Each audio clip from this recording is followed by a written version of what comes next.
네, 여러분 안녕하세요. 반갑습니다. 절대성TV 신진영입니다. 여러분, 제가 주말에 작업을 좀 하려고 컴퓨터를 켰는데요. 컴퓨터를 딱 켜면 뜨는 창을 뭐라고 하죠? 메인 화면이라고 하나요? 저는 네이버를 쓰는데 보려고 본 게 아닌데 사진 하나가 너무 눈에 띄는 거예요. 그래서 저도 모르게 클릭을 했거든요.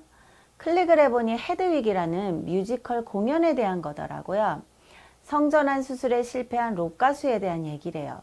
여러 명의 남자 주인공들이 화려하게 여장을 한 사진들이 줄줄이 나오더라고요.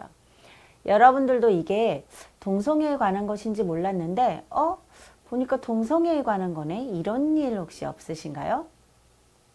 제가 월요일 저녁이 돼서 TV를 켰거든요. 채널을 돌리다 보니까 저게 남자인지 여자인지 모르겠는 사람이 나오는 드라마가 하는 거예요. 제목이 조선 로코 녹두전이라고 하더라고요. 혹시 보신 적 있으신가요? 만화 원작을 드라마로 만든 거라는데 설정은 한복을 입은 옛날 조선시대래요. 과부촌에 여장을 하고 잠입한 남자 주인공 얘기라고 하더라고요. 그 주인공 남자 배우가 여자 한복을 입고 쪼글진 모습이 너무 예쁘장한 여자 같은 거예요. 여러분, 지금 50여 가지의 성을 인정하자는 성평등이 확산되고 있어요. 잘 생각해 보시면 몇 년 전보다도 여자 같은 남자나 동성애 코드의 컨텐츠를 많이 접하고 계실 거예요. 이렇게 주위에서 지속적으로 동성애와 트랜스젠더에 관한 컨텐츠를 만나게 된다면 동성애에 대해 더 익숙해지고 앞으로 동성애자들도 더 많아질 겁니다.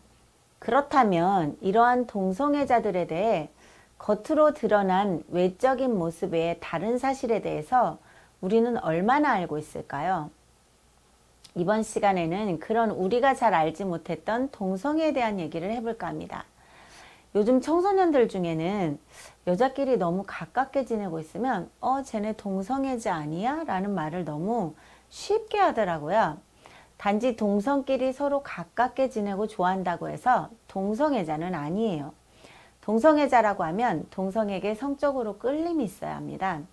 나는 여자인데 여자에게 성적으로 자극을 받는다. 이래야 되는 거예요. 동성과 성관계를 했다든지 동성애자로서의 성 정체성을 가지고 있는 사람을 말하는 거죠. 단지 그냥 나는 여자인데 여자랑 같이 있는 게 좋다. 그런 건 그냥 우정일 수도 있죠. 성적 끌림이나 성관계를 해야 동성애자라고 했는데 그럼 동성애자들은 어떻게 성관계를 할까요? 혹시 생각해 보신 적 있으신가요? 여러분, 남성 동성애자들은 학문 선교를 한다는 사실을 혹시 알고 계셨나요? 다 아시다시피 학문은 변이 나오는 기관이지 뭐가 들어가는 기관은 아니지요. 학문으로 성관계를 하면 어떻게 될까요? 학문에는 관략근이라는 게 있는데 평소에는 조여져 있다가 똥이 나올 때는 느슨하게 열어주는 역할을 하거든요. 그런데 억지로 성기를 자꾸 삽입하면 항문 주변의 혈관이 파열되고 관략근이 망가진다는 거예요. 조여져 있는 것이 잘 안 되면 어떻게 되겠어요? 이걸 변실금이라고 하는데 한마디로 똥을 안 싸고 싶은데 저절로 나오는 거예요. 일상생활을 하는데 자기도 모르게 똥이 나오면 얼마나 힘들고 불편하겠어요. 실제로 많은 동성애자들이 이 변실금으로 고생을 하고 있습니다. 그리고 또 항문성교는 질병에 취약해요. 여성의 질은 표피가 3겹 이상으로 두꺼워서 성관계하기 알맞게 되어 있거든요. 그런데 항문은 표피가 한 층으로 얇아서 성관계를 할 때 너무 쉽게 상처가 나는 거예요. 한 번쯤은 다 경험이 있으실 텐데 아마도 왜 너무 된 똥을 쌀 때 피가 나오기도 하잖아요. 이렇게 항문은 상처가 나기 쉬운데 이런 취약성 때문에 각종 성병, 바이러스가 쉽게 들어와서 동성애자들은 수많은 질병에 시달리고 있는 것이 사실이에요. 매독 같은 각종 성병, A형, B형, C형 간염, 그중 가장 위험한 것이 바로 후천성 면역 결핍증이라고 하는 에이즈입니다. 에이즈는 완치가 되지 않는 무서운 질병 중 하나이고 지금도 세계적으로 한 해에 120만 명 이상이 에이즈로 죽어가고 있어요. 그래서 세계 많은 국가들이 남성 동성애자들의 헌혈을 안 받고 있죠. 위험하다고 생각해서 헌혈을 금지시킨 거예요. 독일, 아르헨티나, 오스트리아, 벨기에, 브라질, 네덜란드, 중국, 스위스, 필리핀 등의 수많은 40여 개국이 남성 동성애자들은 헌혈을 못하게 합니다. 더군다나 캐나다 같은 경우는 헌혈뿐만 아니라 남성 동성애자의 장기 기증도 제한하고 있어요. 여러분들도 아시다시피 입에서부터 위장, 소장, 대장은 소화기관으로 항문까지 하나의 관으로 연결되어 있잖아요. 그러다 보니까 항문을 통해 들어오는 각종 세균과 성병 등이 다른 장기까지 영향을 미친다는 거죠. 여기까지 얘기하면 그럼 여자 동성애자는요? 질문을 합니다. 레즈비언이라고 하죠. 여자 커플은 그럼 어떻게 성관계를 할까요? 혹시 퀴어 축제할 때 부스에서 다양한 자위도구를 파는 것을 아시는지 모르겠지만 여자끼리는 손이나 자위도구를 많이 사용합니다. 그러다 보니까 아무래도 보통 이성애자들보다 에이즈나 각종 질병이 더 많다는 통계가 있어요. 세계적으로 동성애자 하면 80% 이상 대부분은 게이라고 불리는 남성 동성애자예요. 레즈비언은 별로 없습니다. 그래서 외국은 동성애자들의 행사를 게이 퍼레이드라고 하거든요. 여러분, 성기관은 생명을 만드는 기관이고 항문은 배설기관입니다. 전혀 역할이 다른 장기죠. 남성 동성애자들의 항문 성교는 수많은 질병을 동반하는 위험한 성행위예요.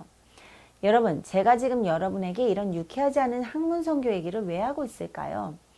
동성애자들을 폄하하고자 하는 것이 아니라 지금 수많은 동성애 옹호 정책을 펴고 있는 성정치에 관한 얘기를 하고자 하는 겁니다.